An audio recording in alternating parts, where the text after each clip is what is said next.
नमस्कार and welcome back. आज हम बात करेंगे एक ऐसे जियोपॉलिटिकल इशू के बारे में जिसने पूरी दुनिया का अटेंशन ग्रैब कर रखा है। सवाल ये है कि अमेरिका के इतने प्रेशर के बाद भी इंडिया रशिया से रशियन ऑयल खरीदना बंद क्यों नहीं कर रहा है, और क्या ये सिर्फ ऑयल की कहानी है या दुनिया में एक पावर शिफ्ट की शुरुआत। दोस्तों, सबसे पहले एक छोटी सी बात समझिए। ऑयल सिर्फ डीजल या पेट्रोल नहीं होता। ऑयल किसी भी कंट्री के इकोनॉमी का ब्लड होता है। फैक्ट्रीज चलानी हो, ट्रक चलाने हो, फ्लाइट उड़ानी हो या फिर इलेक्ट्रिसिटी को प्रोड्यूस करना हो, हर जगह एनर्जी की रिक्वायरमेंट पड़ती ही है और ऑयल के बिना इकोनॉमी रुक सी जाती है। इंडिया दुनिया की सबसे ज्यादा ऑयल इंपोर्ट करने वाली कंट्रीज में से एक है। मतलब इंडिया अपनी जरूरत का बहुत बड़ा हिस्सा बाहर से इंपोर्ट करता है। अब आते हैं रशिया पर। रशिया दुनिया के सबसे बड़े ऑयल एक्सपोर्टर्स में से एक है। रशिया यूक्रेन वॉर के बाद वेस्टर्न कंट्रीज ने रशिया पर लगातार सैंक्शंस लगाने शुरू कर दिए। अमेरिका और यूरोप का प्लान था कि रशिया की इकोनॉमी को वीक किया जाए। इसीलिए कई कंट्रीज ने रशियन ऑयल को खरीदना कम कर दिया। लेकिन यहाँ पर भारत ने एक अलग ही स्ट्रेटेजी चूज की। रशिया ने इंडिया को हैवी डिस्काउंट्स में ऑयल ऑफर करना स्टार्ट कर दिया, यानी कि मार्केट के रेट से बहुत सस्ता तेल।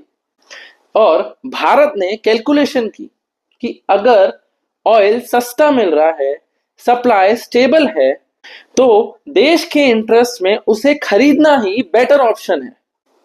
इसी पॉइंट से अमेरिका और वेस्टर्न मीडिया का प्रेशर इंडिया पर बढ़ना स्टार्ट हो गया।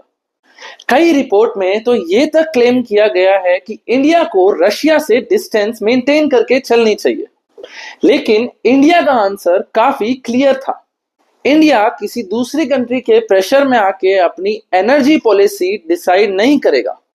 इंडिया के फॉरेन मिनिस्टर एस जयशंकर ने भी कई बार ओपनली कहा है कि इंडिया अपने नेशनल इंटरेस्ट के हिसाब से ही डिसीजंस को लेगा। दोस्तों, इंडिया का लॉजिक सिंपल है।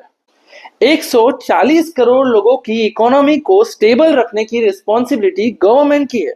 अगर ऑयल महंगा हो गया तो ट्रांसपोर्ट भी महंगा हो जाएगा, और अगर ट्रांसपोर्ट ही महंगा हो गया तो हर एक चीज, हर प्रोडक्ट भी महंगा हो जाएगा और फिर इन्फ्लेशन बढ़ेगा। इसी वजह से भारत चीप ऑयल को एक स्ट्रेटेजिक एडवांटेज की तरह देख रहा है। अब एक और इंटरेस्टिंग चीज देखने को मिल रही है। इंडिया और रशिया दोनों ही डॉलर के अलावा दूसरी करेंसीज में भी ट्रेड करने की कोशिश कर रहे हैं। मतलब हर ट्रांजैक्शन के लिए अब अमेरिकन डॉलर पर डिपेंडेंसी खत्म। ये ट्रेंड सिर्फ इंडिया और रशिया तक लिमिटेड नहीं है। ब्रिक्स कंट्रीज भी अल्टरनेटिव पेमेंट्स और लोकल करेंसी ट्रेड पर फोकस कर रही है। और इसी वजह से एक्सपर्ट्स कहते हैं कि फ्यूचर में ग्लोबल फाइनेंशियल सिस्टम धीरे धीरे चेंज हो सकता है। दोस्तों, रशिया और यूक्रेन वॉर के बाद यूरोप में भी एनर्जी क्राइसिस देखने को मिला है। कई कंट्रीज में तो इलेक्ट्रिसिटी और गैस प्राइसेस स्पाइक कर गए हैं। इससे भारत को एक क्लियर मैसेज मिला, एनर्जी सिक्योरिटी कभी भी कॉम्प्रोमाइज नहीं की जा सकती।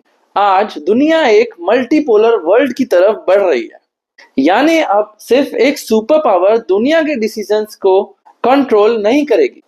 इंडिया भी ग्रेजुअली एक इंडिपेंडेंट ग्लोबल प्लेयर की तरह बिहेव कर रहा है। एक तरफ इंडिया अमेरिका के साथ पार्टनरशिप स्ट्रॉन्ग कर रहा है और दूसरी तरफ रशिया के साथ भी स्ट्रेटेजिक रिलेशंस को मेंटेन कर रहा है।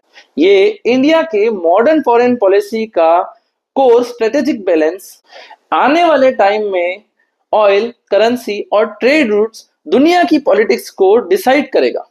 और इंडिया भी क्लियरली ये मैसेज दे रहा है कि इंडिया अपने नेशनल इंटरेस्ट को सबसे ऊपर रखेगा। दोस्तों, ये सिर्फ रशिया और अमेरिका की स्टोरी नहीं है, ये फ्यूचर ग्लोबल की स्टोरी है।